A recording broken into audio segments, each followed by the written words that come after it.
My name is Cornell Atwater. I'm the Executive Director for the Issaquah Schools Foundation, and I'm so pleased to be part of the Great Careers Conference. This is our 11th year in the making, and I'm so pleased to have all of you join us to talk about entrepreneurship. And so just to make sure that we are here to talk about what it is to be an entrepreneur, what are some of the highlights and the lowlights, and what are some of the tips and experiences that both our panelists have to share with us, and hopefully we'll give you some tools to help you launch your journey into becoming an entrepreneur. So yes, absolutely. This is kind of a smaller group, so please enter your questions into the lower right chat box for our panelists or anything that comes to mind that you'd like to discuss. We have Nathan Bosler, who is the owner and president of Castus, a local company here that services communities and individuals and businesses domestically and internationally. And then we have Alyssa Finkelstein, and she is the operations officer for McDonald's, a McDonald's corporation, and she'll talk about it from the franchise lens, and it'll be exciting to hear her journey as well. So having said that, we'll go ahead and get started. So one of you will take it away. Alyssa or Nathan, whichever wants to go first. You guys have done a great job on the previous session. You kick it off. Alyssa, why don't you kick off this time? I'll start this time, mixing it up at the end. So my name is Alyssa Finkelstein. Like Cornell said, I am the operations supervisor for a local McDonald's franchise. I grew up in Sammamish. I graduated from Issaquah High School 15 years ago. After high school, went to college, tried out a few different jobs in marketing and advertising before deciding to come back to McDonald's. So my family owns a franchise of McDonald's, which is how I got into this. But my first job in high school was working for McDonald's. I didn't want to work for my parents, so I went and worked for a McDonald's corporation-owned store. So in Western Washington, 90% of the McDonald's here, there's 175 of them, are owned by a franchisee. The other 10% are owned by the McDonald's corporation. So I wanted to get as far away from my parents as I could. So I worked for the McDonald's Corporation. When I was 18, I ended up going and working for my parents' franchise through college. And then after college went, like I said, I worked in marketing and advertising and trying to see if that was the right fit for me. But I've always had a passion for McDonald's and the brand and the great community outreach that they have. I am now in the McDonald's Next Generation program. So what that is when I decided I wanted to do this, when my parents retire, they can't just say, Alyssa, this is yours. McDonald's wants to make sure that I will be a good, successful business person. They want to see, my credit score. They want to see how much money I have in my savings, how I spend my money, what my leadership skills are like, how I'm involved in the local community and respected by the local community. They want me to go to special training, which is usually in Chicago. Now it's kind of on hold, but I did get to go right before the pandemic started back to Chicago for some training. So it's a 5-year program. I'm about 3 years into it. So it takes a lot of my time, not to mention having to deal with all of that. I also supervise 3 stores. So I supervise the 2 McDonald's in Issaquah and the one up in Sammamish. So very familiar with where you all go to school. And yeah, I will pass it over to Nathan. Thanks, Alyssa. Hey guys and girls, thanks for tuning in today. I'm Nathan Bosler, and I started the Castus Corporation. We're a local business here in Issaquah, and we produce software for TV stations. So it's kind of cool. You never really think about that, but how does your TV signal get to your television, or your live transmissions get to YouTube Live and Facebook Live? Well, it's software companies like Castus that make all that possible. How did I get into this? It's a crazy long story, but I'm going to tell you a little bit about what it makes up to be an entrepreneur, which is what I am. Is I'm an entrepreneur. I started a first business, which was all video production, which slowly morphed into now Castus, which is all software. And believe it or not, I don't even have a software engineering degree. I don't know how to write code, but what I know how to do is I know how to sell I know how to convey to customers that my product and my team is the best that they're ever going to see. And I can get our product up in front of people and convince them to buy it.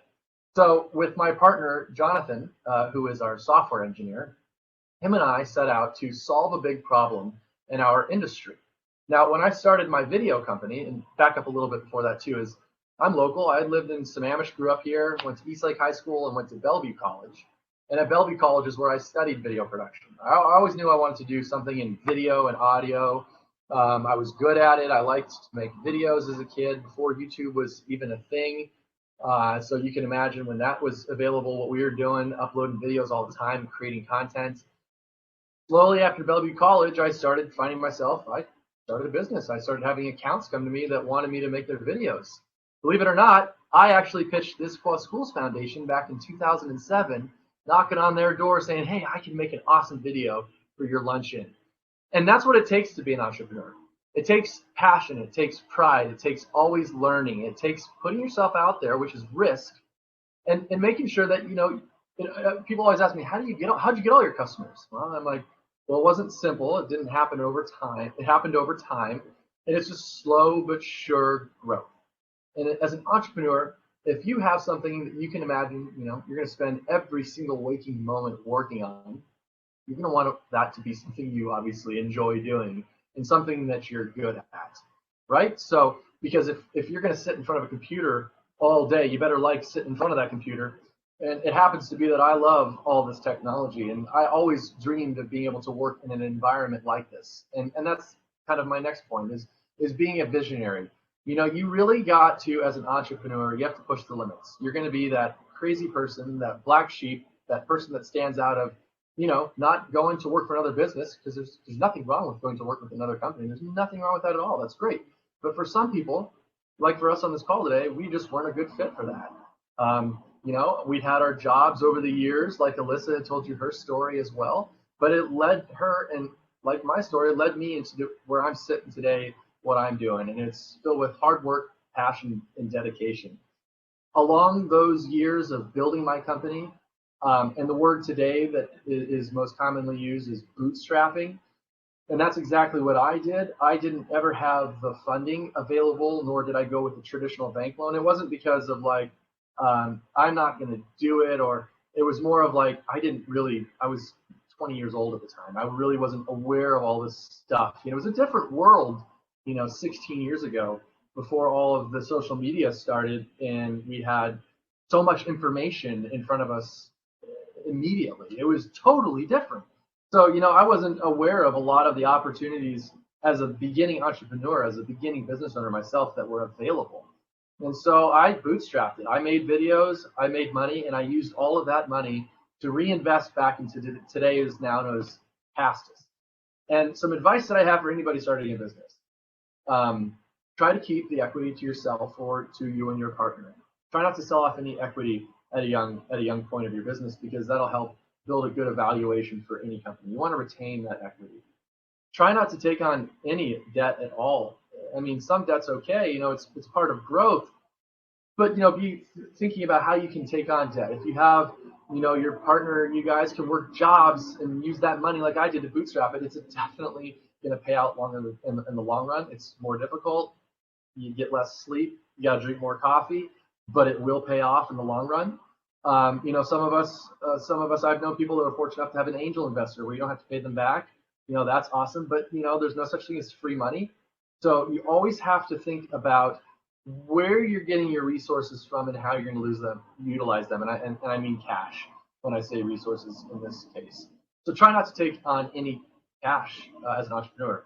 Today, my business is 100% debt free.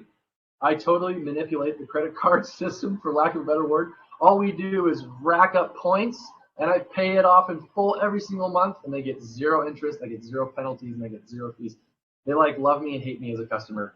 But it's being smart and savvy with your finances, and tapping into resources like Alyssa and myself, and what you guys are really smart for being here today. I commend you for being here. This is the good first step in realizing at a young age, I got to do something.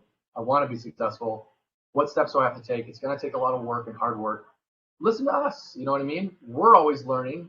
That's one thing that we're always doing is evolving. And we love sharing what we learn with other people who want to listen and have common, similarities like us. We have that in common. Look into the local Issaquah Chamber of Commerce, or if you're the Sammamish Chamber of Commerce. The Chamber of Commerce is a huge resource for anybody. If you're looking to become an intern, or you want to find a job, or you want to start your own business, the Chamber is a free resource in all of your communities, in our community, that will help us explore next steps. And plus, I'm a board member of our chamber. Alyssa is on committees and due to be working her way up into the board, I'm sure. It's a massive wealth of resources in the chamber, of other entrepreneurs, and not just smaller businesses. My business is a small footprint with a big reach. So yes, we're a multi-million-dollar organization, but we don't have a lot of that ongoing debt and a lot of that massive overhead that some other organizations have, because we did it internally over the years and bootstrap. So that's one way of doing it. All the way to giant businesses like McDonald's and Costco is actually a member here in our Issaquah chamber, believe it or not. Costco's a member. The resources are endless. So I hope that you guys walk away from this presentation knowing that there's other people out there that are available, that, if you experience failure, that's totally expected and it's totally okay. In fact, you should just plan for it. You should just plan to fail. I'm planning to fail more, that's for sure. When you put yourself out there and you take risks and you do crazy things, you're going to have a return, right? It might not be overnight. Sometimes it happens fast. Sometimes I see an order come in this morning and I'm shipping and I collect the money by later today. And sometimes it takes literally years of convincing and persistence. And you have to be there's a strategic way about not being annoying, but persistence is a huge trait of being successful. And then the last thing I want to leave you guys with is get a job, as many jobs as you can, and really immerse yourself into work and try to make as much money as possible. But with that, at your jobs, take notes, because these companies have become big employers because they're doing things right. They're spending tons of money to invest into improving places of work, advertising, outreach, the list goes on and on and on. And if you're an entrepreneur and you're thinking for the big leagues, then you got to play like the big leagues. You got to treat yourself and hold yourself accountable as if you were the big leagues, right? And that's what I've always done. And that's what the friends and colleagues that I have that have scaled, multi-million, $100 million companies, because I've got a couple of friends that are running businesses that generate $300 million plus on some of them. And it's because from day one, when they didn't make a dollar, they were still thinking, how can I get there? And that's the biggest thing you have to set for yourself, is how you're going to achieve those goals. And if others tell you you're crazy for thinking that big, you're definitely on the right track. Stick with it. And then, like I said, you're doing the right thing. Ask us questions in the Q&A. So with that, I'm going to stop talking and turn it back over to Cornell. And I know we're going to answer some of your questions next, too. There's a couple of comments that's in there. Have a look at that. But I did want to, before we went in too far along here, Alyssa, as many of these individuals or attendees, they're students, and you were at Issaquah High School. What resource did you find really helpful to get you where you're at today, or just help you in that mindset as you continue through your high school years? Yeah, I took full advantage of the College and Career Center. I was in there beginning of my junior year, talking with both the counselors about what I wanted to do in college. I'm a public relations major, so trying to figure out, what schools are the best for me, what programs are the best for me, what scholarships and opportunities are there for me, who can I speak to in the field of what I want to do. And they connected me, which helped me have an amazing college experience and not, I had some friends that didn't take advantage of it, and they, started at one college and ended up transferring because they thought, oh, well, I want to go to school in, I don't know, Wyoming to get me somewhere that's kind of remote, but realizing, oh, hey, maybe that's not what's best for what I want to do. And to be honest, I went to 2 different colleges, because I thought I wanted to get as far away from home as possible. But I wanted to go to a smaller experience college. So I went to Central Washington University. And if I would have listened to my counselors, I wouldn't have wasted out-of-state tuition. But it was a great learning experience for me too, because I got to meet so many people down at Arizona State that I still connect with to this day. So please, please, please take advantage of your college and career center. They are so helpful. Yeah, thank you, Alyssa, for sharing that, because I'm not sure if our guests today, our students, have visited the career and technical ed or college career counseling centers in their school. So please, this Great Careers Conference wouldn't have happened without those individuals. It's very important because they are thinking in the best interest of what can we do to help you, you students, whether it's entrepreneurship or other technical fields or other areas to explore as you decide to leave, high school into your next, post-secondary education, or launching your career while you are in high school as well. So my question from the students, there was a comment here about planning to fail. I think we have to look at that in the context of, as we would look at the words risk management. So Nathan, when you mentioned, be ready to fail, expand on that so we can put that in proper context for the kiddos. Yeah, I was going to jump on that. I don't want you to take that to be the takeaway from my presentation.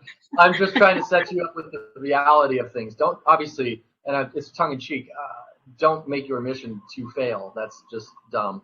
But don't expect perfection out of the gate is what I want, is how I should summarize it. Failure is also summarized in a lot of different meanings, whether it's a new idea you're implementing into workflow that just didn't work out right, to I'm applying for a job and I don't know why I didn't get it. It comes in many different ways. When I first started my business, there was big contracts that I went out for that I didn't get. And as an entrepreneur, you look at that as a failure. But when you step back, if you're smart, you'll address it moving forward, and you'll make sure that you don't repeat the same mistake twice, right? So then that's really the only way you're going to learn it, is by making mistakes. You'll learn those mistakes and don't repeat them again. Because the definition of a fool is someone who repeats the same thing expecting a different outcome. If you're making those mistakes, improve on them and take away from that and learn from it. Good. I got a thumbs up from David. That is great. That is terrific. That's what I wanted to get, because my ultimate vision is massive success, and that's where you should be too. And I like how you asked me that question. You're not afraid to put yourself out there and ask the questions. That's a huge trait, and we share that. All of us share that in common. You might be that one person in the room that's not afraid to address the CEO or the CFO or someone you're not supposed to talk to, but out of sheer curiosity, you got to ask them. Those people will see that in you. It's drive, it's persistence, it's passion. Human to human, we get that. Humans will see that. Employers are attracted to that. So, good job. One of the questions as well, Nathan and Alyssa, and be able to help to expand on that, is what can I do to basically, you're going to hear some no's. What can I do to intrigue, whether it's an angel investor, an employer, to hopefully say yes to me? Don't give up. Never give up, right? Persistence.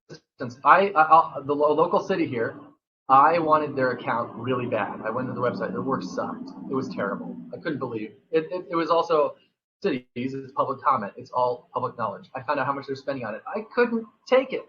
So I was persistent. I went back and back and back. I showed him my examples. I found the right person, and finally I got him in. There's a good sense. You have to, the fine line of being annoying. You don't want to, go around people. You have to learn about following orders and procedures in order to fit in right. But in order to turn a no into a yes, it is possible. There's a lot. It's a formula, and it's different in any case, right? But really, you just got to try. Because the first one was a no, then the second one was a yes, and the next two were no's, and the third one was a yes, and then it became 2 yeses in a row. And I was like, hey. And then it turned into a week, and then it turned into every day, and then we didn't get no's anymore. And now if they get a no, I'm like, well, And then secretly inside, I'm like, I'm going to figure out what to do next time so that they'll say yes, because they will come back. Love the positivity, because that's the form that's going to drive you, is to be optimistic and know what you're doing is, I mean, it's inside of you. It just, you live and breathe it, saying this is the right thing that I want to do right now. And that's going to be your driver. The one thing that I would add as you are where you are in your careers, do your homework.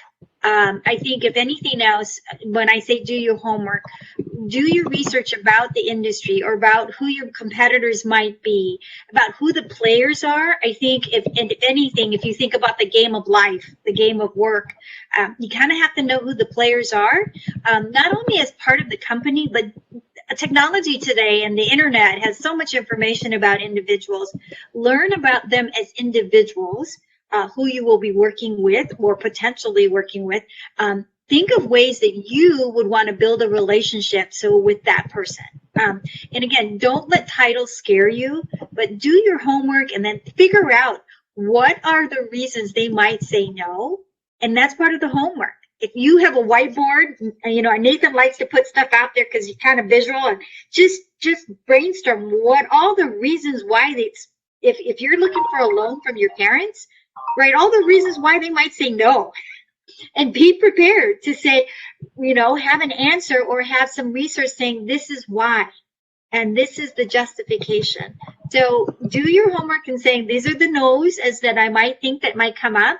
And then if somebody else hasn't thought about it, you take that and you put it in your little portfolio of notes or tips or tidbits for future, and then just keep building on it. Just keep building on it, because I think that will help you create the platform for which you will be very much prepared for the next step.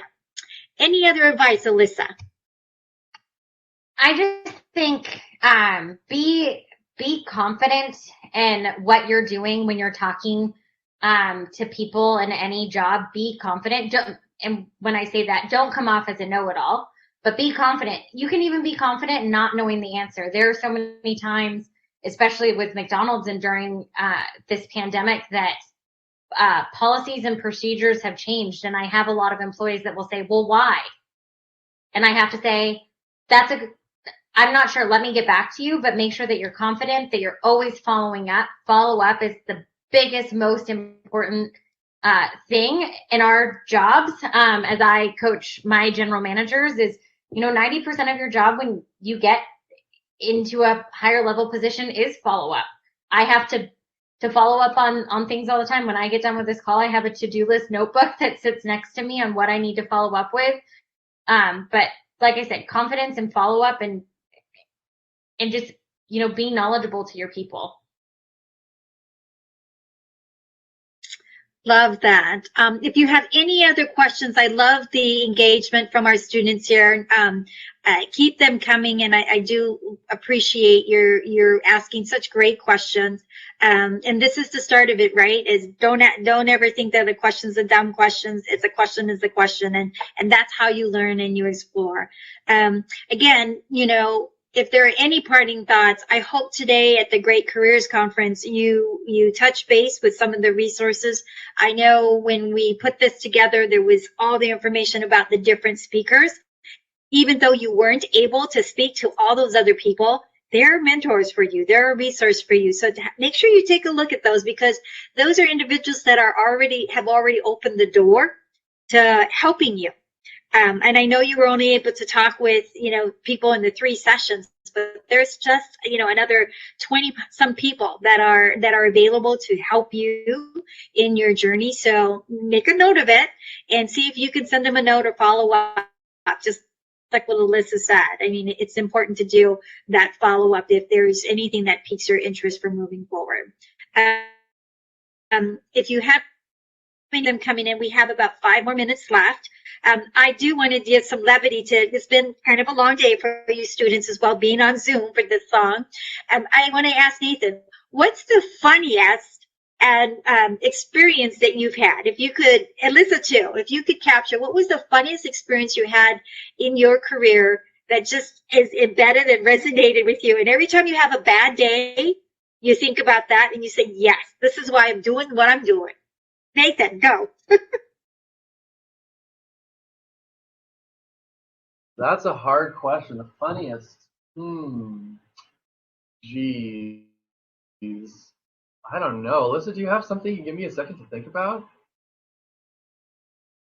I I mean, I think one of my things was when I was a shift manager at McDonald's. I think I was 22. It was my last day before I left for my first marketing job.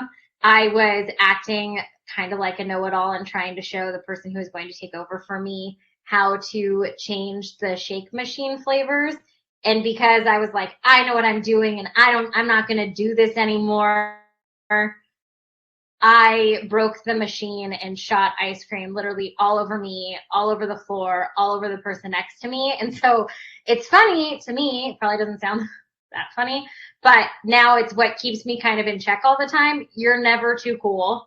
And the shake machine is a very delicate machine. Be nice to it. But that's my, like, don't ever move too quickly or pretend like you're better than anybody, because you're not. Oh, That is a good one.